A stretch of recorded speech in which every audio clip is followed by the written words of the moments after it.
Welcome sa DRS 2.0. Fresh at nagbabagang happenings ba ang hanap mo? Mga padabarkads man yan o mga trending topics? Pwes, sagutin natin yan. Kaya naman isubscribe nyo na ang ating channel para sa mga nagbabagang balita everyday. Welcome back again sa ating YouTube channel mga kadabarkads. And for today's video, ang pag-uusapan natin ay tungkol sa mga importanteng kaganapan sa loob at sa labas ng Itbulaga. So ngayong araw po mga kadabarkads ng Sabado, syempre makakasama natin ang mga singing queens. And syempre si Mang Domeng and si Ruel Carino para po yan sa isang pasabog na session or kantahan dito po sa Itbulaga. Ayan po kahapon inanunsyo na po yan sa Itbulaga and sa TBJ po na Facebook page.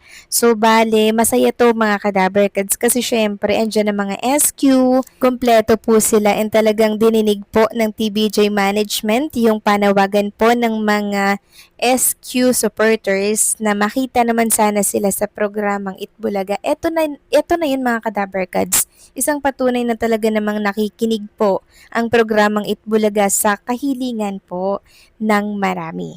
Samantalang nagpasalamat naman po si SQ Jean sa kanilang naging by request kahapon. Dito po yan sa TVJ YouTube channel. Naging successful po mga kadabarkads and sobrang nag-enjoy nga po yung mga online viewers. Kasi every time po na kinakanta ng mga favorite po nilang dabarkads, yung mga song na nire-request nila, sobrang ang saya po ng mga dabarkads po natin. Lalo na pag si Ruel Carino po yung kumakanta. Sobrang saya po nila mga kadabarkads. And sabi nga nila, sana mga SQ sumalang din po sa by request. So ibibigay po yan ng TBJ management kasi alam naman natin na nakikinig po sila. Sabi nga dito na SQ Jane, thank you for watching YT Live. Sa Itbulaga TBJ, sorry po sa mga hindi namin nakanta na request.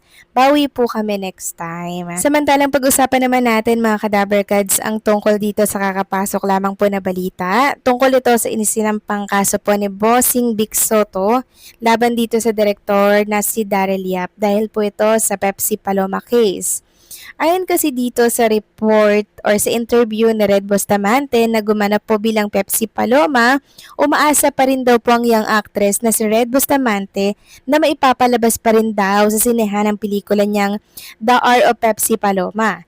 Nakausap daw po ng bandera si Red nang makasalubong namin siya papasok ng SM Mega Mall Cinema 2 kung saan naganap ang premiere night ng Love Ngo ni Gerald Napoles. Isa si Red sa mga celebrities na sumuporta sa comeback movie ni Daryl Yap na Love Ngo na siya ring nagdirect ng biopic ng namayapang sexy actress na si Pepsi Paloma.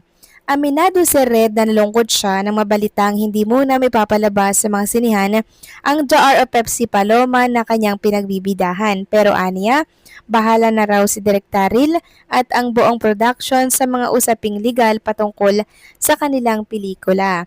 Anong feeling niya na talagang binalot ng kontrobersya ang kanyang supposedly launching movie?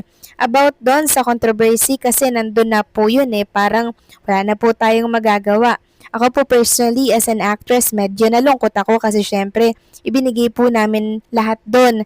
Ako, yung mga co-actors ko, we did our best para mapaganda yung film. Pero ayun po, we're still hoping na maipapalabas siya sa mga sinehan. Pahayag pa ng actress na gumanap nga bilang Pepsi Paloma sa biopic ng namayapang sexy actress. Aware rin daw si Red na marami pa ring nag-aabang sa pagpapalabas ng kanilang pelikula at nagsasabing curious sila kung ano ba talaga ang kwento ni Pepsi Paloma. Kamusta naman ang naging working relationship nila ni Direk Daryl? Sa experience ko po working with Direk, sobrang comfortable and padali po talagang ka-work lahat ng kasama sa movie. Nauna rito sina Direk Daryl na tuloy ang laban nila sa kasong cyber libel na isinampa laban sa kanya ni Bossing Vic Soto.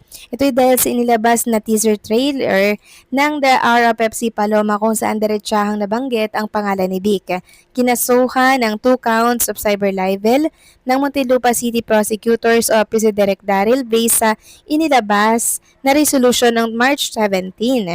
Ayon kay Direk Daryl, tuloy-tuloy pa rin ang pagdinig sa kaso nila ng Itbulaga host. Aniya, to be very honest, medyo personal din kasi siya. Kasi yung mga boss natin sa Viva are friends with those people.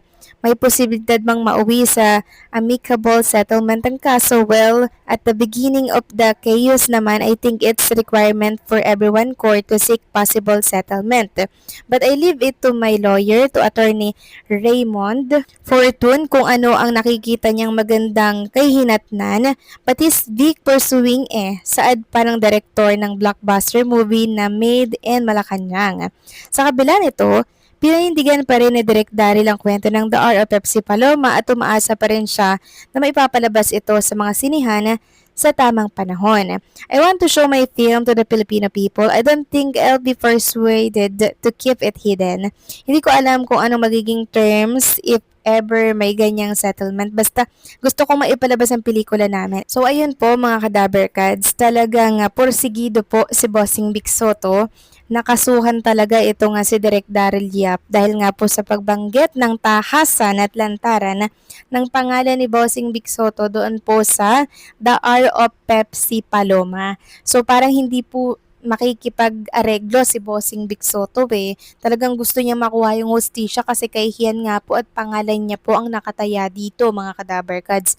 Syempre malaking pangalan po yan, Bossing Vic Soto. Tapos ganun-ganun lang. Kahit nasabihin na may paliwanag yan sa huli, may explanation yan sa huli, pero ano po kasi ang tumatak sa isipan ng tao nang banggitin na yung Vic Soto sa naturang pelikula. Tumatak na po na, ay ganun pala si Bossing Vic Soto. Inano niya pala si Pepsi Paloma. So, ang hirap na pong mabura mga kadaber cards, tinatak na. Kaya talagang kukunin ni Bossing Vic Soto yung kanyang karapatan, 'di ba? Yung pagkasira po ng kanyang pangalan, talagang pagbabayaran nitong si Direk Daryl Yap. Samantalang pag-usapan naman natin ang naging paramdam ni Boss Joey De Leon mga kadaber cards ngayong araw po yan ng Sabado. Yes po, nagparamdam po si Boss Joey De Leon sa pamamagitan po ng pag-share ng Instagram story po ng kanyang anak na si Jocas De Leon. So ayan po, nagparamdam po si Boss Joey De Leon at ang piniplay po dito mga kadaber cards dito sa CD ata to mga kadaber cards yung kanta po nila ni Tito Soto and Bossing Vic Soto, yung itanong mo sa akin ganyan.